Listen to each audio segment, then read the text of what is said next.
दर्शक बंधु श्रोता बंधु चलतु पुणी यही कार्तिक महापुराणर अष्टदश अध्याय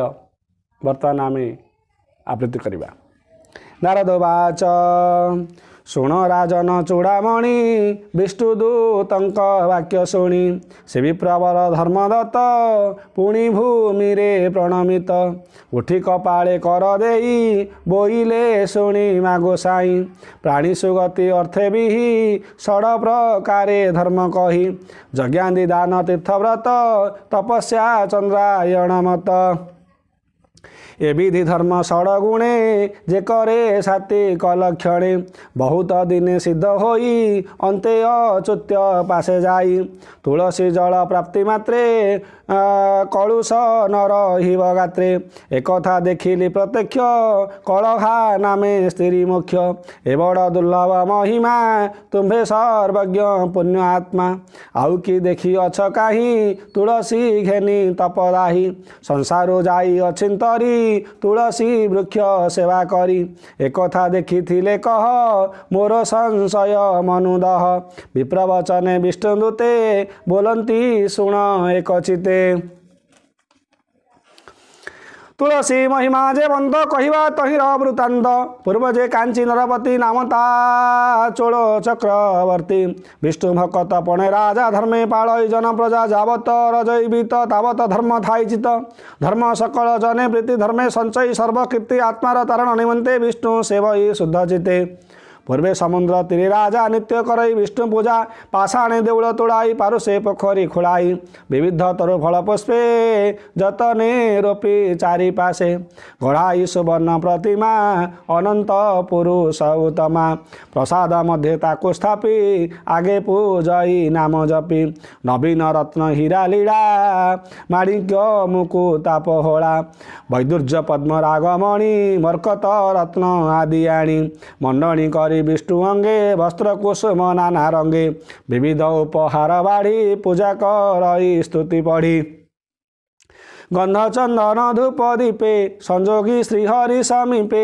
पूजा करई शुद्ध मने आज्ञा मागई प्रतिदिने हे प्रभु परम ईश्वर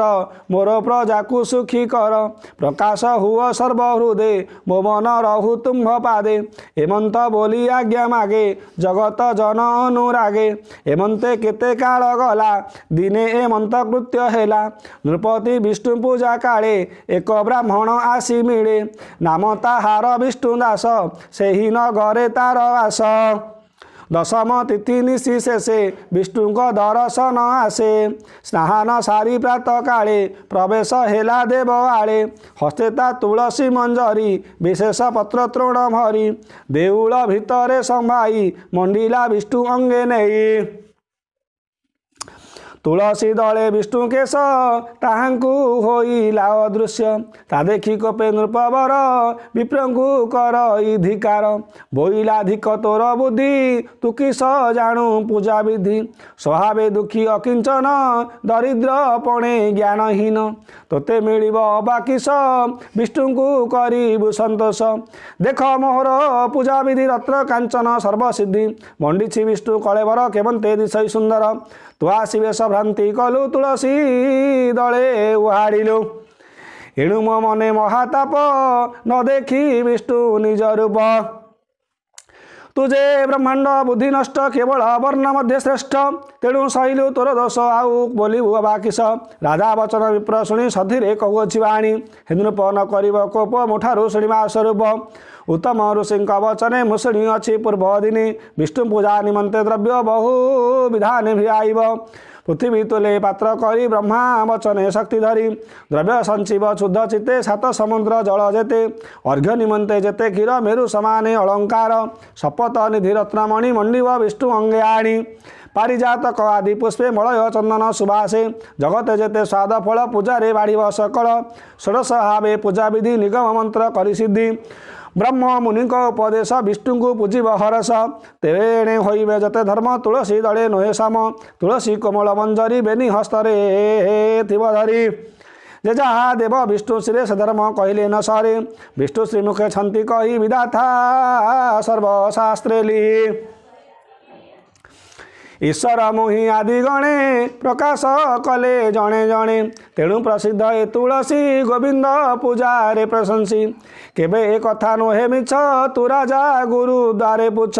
हेमंत ब्राह्मण वचने राजा कहि कोप मने तुई प्र निश्चय बड़ दुष्ट मते कराऊ आसी रुष्ट ए मोर धर्म कीर्ति जेते प्रकाश हेउछि जगते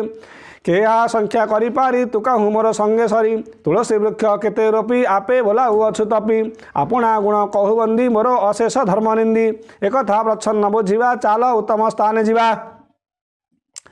मो गुरु मृदुगल ऋषि सर्वदा गया तीर्थवासी तांक संगते विप्रगणे अछंती वैष्णव गहणे जाग संपादी धर्म माटे अछंती गया नदी तटे सेठारे धर्म कर्म विधि प्रच्छन्न देउ अछि सिद्धि तांक निकटे चाल जीवा एकथा तांको पचारिबा तुलसी सेवा धर्म फल आउ जाबत करी ठुड़ के थे गुरु लघु अबा विप्र गोष्ठी रे पचारिबा हेमंत बलि विप्रमणि विप्रंगो संगे संगे आनी से दिन निज पुरे रही प्रभात गले पथवाही तृतीय दिन अवशेषे मिलिले गदाधर देशे देखिले गया नदी तीरे दक्षिण कूल वन घोरे बहुत शिष्य गण तुले यज्ञ करती मुदुगले बहुत संबार अभियाई निरते अन्न दान देई विविध मन मनोहर निर्माण धर्मशालापुर जति वैष्णव वृंद मिली तुलसी वन प्रतिपाड़ी दियोई नाना उपहार विष्णु सेवारे तत्पर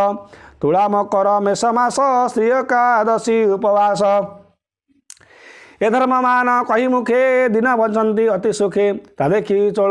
चक्रवर्ती आनंदे चाही चौकती जे विष्णुदास द्विजवर मने चिंतई चक्रधर आनंद यज्ञ स्थान देखी राजा सहिते चित्ते सुखी सुमरी गुरु उपदेश कहि महादेव दास सकल लोके चिंत हरि भाव सागरु जीवतरी इति श्री पद्म पुराणे उत्तरखंडे कार्तिक महात्म्ये चोल राज विष्णुदास संवादे नाम 18 अध्याय।